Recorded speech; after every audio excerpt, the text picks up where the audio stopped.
আসসালামু আলাইকুম, welcome to my another video. So আজকের আমি একটা গুরুত্বপূর্ণ বিষয় নিয়ে কথা বলবো।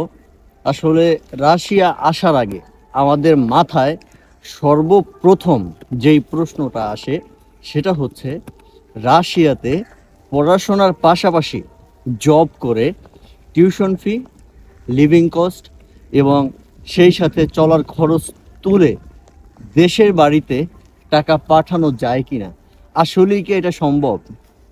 সো এইবার ভিডিওটা বিস্তারিত দেখার আগে দয়া করে যারা চ্যানেলটি এখনো সাবস্ক্রাইব করেননি আমার চ্যানেলটাকে সাবস্ক্রাইব করে নিন।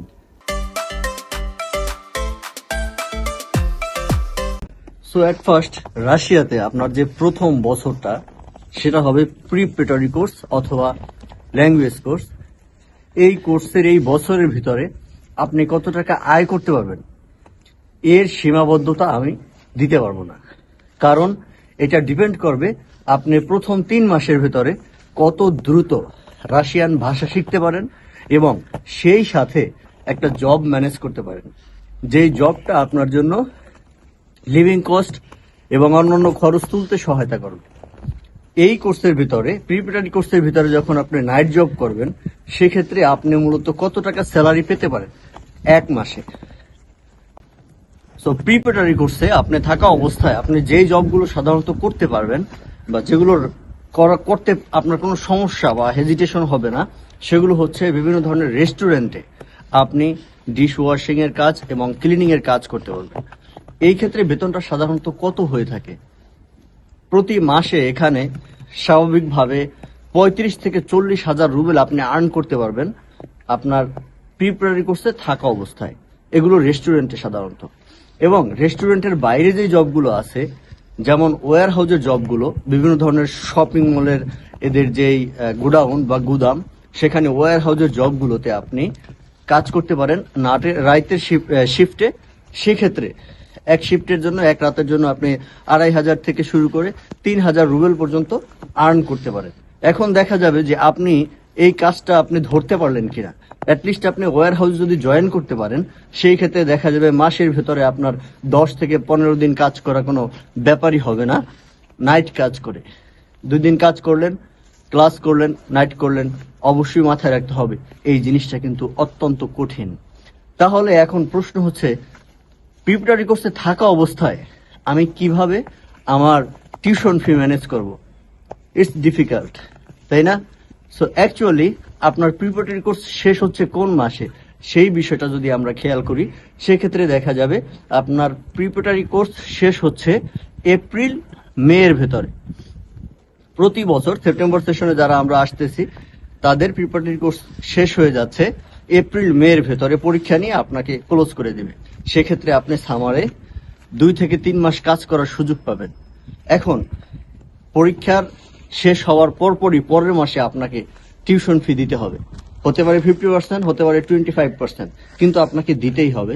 সো এই টিউশন ফিটা আপনি এই যে দীর্ঘ শীতের ভিতরে আপনি যে জব করলেন সেখান থেকে আপনি জমিয়ে জমিয়ে রাখলেন, এবং সেই সাথে আপনি তখন যখন আপনার ইউনিভার্সিটি টিউশন ফি দেওয়ার প্রয়োজন হবে তখন আপনি সেটা ইউনিভার্সিটিতে পেমেন্ট করতে পারেন।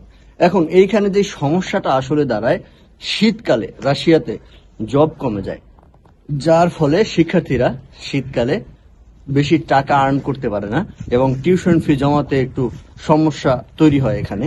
তো এই ক্ষেত্রে আপনি কি করতে পারেন? টিউশন ফি দেওয়ার আগে আপনাকে ব্যাকআপ রাখতে হবে, যে কেউ আপনাকে বাড়ি থেকে দিল অথবা কেউ আপনাকে ধার দিল 1 মাসের জন্য বা 2 মাসের জন্য সর্বোচ্চ। কারণ আপনার সামারের ছুটিতে আপনি পুরো 30 দিনই জব করতে পারবেন আপনি চাইলে। আপনার কিন্তু জব থাকতে হবে। জব থাকলে আপনি 2 জায়গায় জব করেও 30 দিন করা সম্ভব, যদিও এটা ইম্পসিবল, 30 দিন কেউ জব করে না। তো সেক্ষেত্রে আপনি 20 থেকে 22 দিন 25 দিন আপনি কাজ করতে পারবেন। তো এই ক্ষেত্রে সামারে যদি আপনি 20 থেকে 22 দিন কাজ করতে পারেন তাহলে 1 মাসই দেখা যাবে আপনার 50 থেকে 60 হাজার রুবেল উঠে যাবে। সো 2 মাসে আপনার টিউশন ফি উঠানো একদম ইজি। 50% আপনি এখান থেকে কভার করে নিলেন। এরপরে সামারের পরের যে অংশটা আপনি কাজ কন্টিনিউ করলেন, ক্লাস শুরু হলো, আপনি ক্লাস করলেন, কাজ করলেন, সেখান থেকে আর্ন করে আপনার টিউশন ফি ইজিলি দেওয়া সম্ভব। সেই সাথে লিভিং কস্ট দিয়ে আপনি বাড়িতেও সামান্য কিছু দিতে পারবেন। আমি বলবো না যে ইউরোপের মতো প্রতি মাসে আপনি 1 লাখ করে 50,000 করে টাকা দিতে পারবেন, কারণ আপনি এখানে স্টুডেন্ট। পড়াশোনার পাশাপাশি জব করে আপনি তখন মেইন কোর্সে ওঠার পর আপনি বাড়িতেও দিতে পারবেন। কিন্তু আপনার অবশ্যই জব থাকতে হবে, জব ম্যানেজ করতে হবে। যদি আপনি জব ম্যানেজ করতে না পারেন তাহলে তো হবে না। তো যে এত কষ্ট করে বিদেশে আসবে, সে নিজে খুঁজে যদি একটা জব ম্যানেজ করতে না পারে, তাহলে সে কেন বাংলাদেশ ছেড়ে এত দূর বিদেশে আসবে? এটা একটা প্রশ্ন থেকে যায়। তো সর্বোপরি আমি এই কথাটাই বলবো যে প্রথম বছর পার হলে যখন আপনি মেইন কোর্সে উঠবেন, তখন আপনি পরিশ্রমী হলে এবং আপনি যদি কাজ খুঁজে বের করতে পারেন, সেই ক্ষেত্রে আপনার টিউশন ফি ইজিলি আপনি দিতে পারবেন। লিভিং কস্ট, অন্যান্য কস্ট সব আপনি নিজে ব্যয় করে আপনি আপনার বাড়িতেও টাকা পাঠাতে পারবেন।